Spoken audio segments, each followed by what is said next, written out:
Have you ever wondered about the meaning of the word often? It's a term we use frequently, but its definition can be quite nuanced.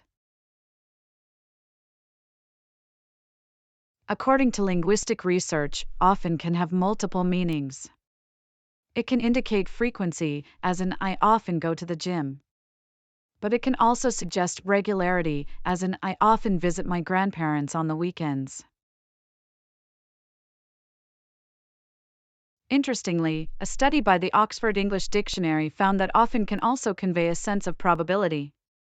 For example, I often win at chess implies a higher likelihood of winning, rather than a specific frequency.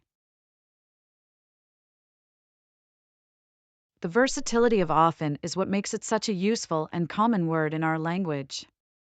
Understanding these nuances can help us communicate more effectively and avoid potential misunderstandings. So, the next time you use the word often, take a moment to consider the specific meaning you're conveying. It's a small but powerful word that can add depth and clarity to our conversations.